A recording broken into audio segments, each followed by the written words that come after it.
আপনি দেখেন আপনার শহর মানেই জিনা, আপনার শহর মানেই জিনা। এখানে মেয়েরা নিজেকে মেয়ে মনে করে না, এখানে নারীরা নিজেদেরকে নারী মনে করে না, তারা মনে করে আমরা পুরুষের সমকক্ষ। আল্লাহ পাকের দেয়া অধিকারের চাইতে পশ্চিমাদের শেখানো অধিকার ওদের কাছে বেশি পছন্দের, এবং এই বিষয়গুলো ওদেরকে জিনার দিকে নিয়ে আসছে। ওপেন ওপেন জিনা, বিবাহ বহির্ভূত রিলেশনশিপস, আপনার এই যে গার্লফ্রেন্ড বয়ফ্রেন্ড সংস্কৃতি, আপনার যে কোএডুকেশন, আপনার চাকরির ক্ষেত্রে কোএডুকেশন, একসাথে যাচ্ছি আসতেছি বাসে রাশন হাস, এগুলো যেন সয়ে গেছে আর কি, সয়ে গেছে। একটা পর্দাশীল মেয়েও বাসে উঠে গেল, পাবলিক বাসে, চারদিক থেকে পুরুষ ওকে ধাক্কা দিচ্ছে, ওর কাছে কিছু মনে হচ্ছে না, নর্মাল হয়ে গেছে। নর্মাল শহর আপনাকে করে দিছে কেমন যেন একটা যান্ত্রিকতা, এবং এই যান্ত্রিকতার মধ্য দিয়েই এই শহর মানুষকে আর ওই ইসলামিক মানুষের জায়গায় রাখে নাই, তার জীবনটাকে পাশবিক বানিয়ে ফেলেছে। জিনা এভরিওয়্যার, আপনি দেখবেন শপিং মলে জিনা, রাস্তায় জিনা, স্কুল কলেজ ইউনিভার্সিটিতে সব জায়গায় দেখবেন জিনাকে প্রমোট করা হয়েছে। এবং তাদের যে গেট আপ, যে ড্রেস আপ, যে এইটাই রাসূল সাল্লাল্লাহু আলাইহি ওয়াসাল্লাম বলেছিলেন যে শেষ জামানায় এমন এক শ্রেণীর মেয়ে বের হবে, নিসাউন কাসিয়াতুন আরিয়া, যারা কাপড় পরেও নগ্ন হয়ে ঘুরবে। এটার এক্সাম্পল কিন্তু সাহাবীদের যুগে আমরা দিতে পারতাম না, এখন দিতে পারি। তারপরেও কিছু মানুষ বলবে না না না, এখনো 1000 বছর বাকি আছে কিয়ামতের, অপেক্ষা করতে থাকেন 1000 বছর।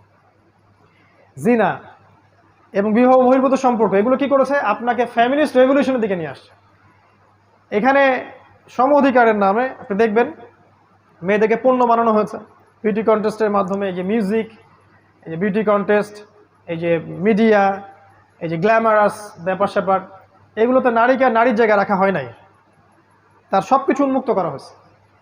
এবং সমাজের পোশাক পরিবর্তন হয়ে গেছে, ফাংশন, ছেলেরা পুরুষের জায়গায় আসছে আর মেয়েরা ছেলের জায়গায় চলে গেছে। একটা মেয়ে সকালবেলা উঠতেছে, এই জ্যাম ফেস করে সে অফিসে যাচ্ছে, সব কিছু কাজ গোছায়, সে আবার 8-10টায় ব্যাক করছে। এই মেয়েকে আবার রান্না করতে হচ্ছে এই শহরে। এখানে বিবাহের সম্পর্কগুলো কোথায়? স্ত্রীকে সাথে নিয়ে রাস্তায় হাঁটা বা চাঁদ দেখা বা একটু খোলা বাতাসে ঘোরা, এগুলো তো এখানে কল্পনা করা যায় না। তার কোলে মাথা রেখে কোরআন তেলাওয়াত করা, এটাই শহরে সম্ভব হয় না, ইল্লা মাশাআল্লাহ। এতে করে বন্ধনগুলো ভেঙে যায়, পারিবারিক মূল্যবোধগুলো ভেঙে যায়। ডিভোর্স বাড়তেছে আপনার শহরে, এবং আপনার শহরে ডিভোর্স বাড়তেছে, পরকীয়া বেশি হচ্ছে, এবং পরকীয়ার বলি হচ্ছে কিন্তু হত্যা। পরকীয়া মানে কিন্তু হত্যা। পরকীয়ার পর একটা খুন ছাড়া কোনো সলিউশন থাকে না। ওই যে দেখলাম 6 টুকরা লাশ, আল্লাহ ভালো জানেন সত্য না মিথ্যা, আমরা দেখেছি। এরকম ঘটনা একটা দুটো না, অনেকগুলো হয়। এবং যদি সত্যিকার অর্থেই আপনি পরিসংখ্যান দাঁড় করান, আপনি দেখবেন এটাও একটা হাদিসের সাথে মিলে যায়। শেষ জামানায় হত্যাকাণ্ড বাড়তে থাকবে, এবং যাকে হত্যা করা হবে সে জানবে না কেন আমাকে হত্যা করা হচ্ছে, আর যে মারবে সেও জানবে না কেন আমি হত্যা করলাম। এটা আপনার শহর। এখানে আপনি দেখবেন পরিবারগুলো ভেঙে যাচ্ছে, সন্তান তার মাকে কাছে পাচ্ছে না, বাবাকে কাছে পাচ্ছে না। এই সন্তান যখন বড় হবে সে খুব লোনলি ফিল করবে। মনে রাখবেন, শৈশবে একটা বাচ্চা যেভাবে বড় হয়ে ওঠে, যৌবনকালে তার মাথাটা ওরকম হয়। যে বাচ্চাকে শৈশবে প্রচণ্ড টর্চার করেছেন, একাকিত্বে রেখেছেন, তাকে সঙ্গ দেয় না বাবা মা, এই সন্তানটা বড় হয়ে সন্ত্রাসী হতে পারে। সমূহ সম্ভাবনা আছে জঙ্গি হতে পারে। ওদের সেন্সে জঙ্গি বলছি আর কি, আমাদের সেন্সে না।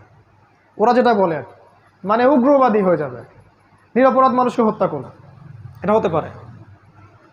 সন্তানের শৈশব এখানে হরণ করা হয়। আর ওকে ওই যে চাইল্ড কেয়ার সেন্টারে আমরা দিয়ে আসি, সন্তানকে মানুষ করে কাজের বুয়া, এটাই শহর আপনাকে দিয়েছে। এবং এই প্রতিটা বিষয়কে আমাদের সাইন, প্রত্যেকটা হাদিস বলার সময় পাচ্ছি না আজকে আমি।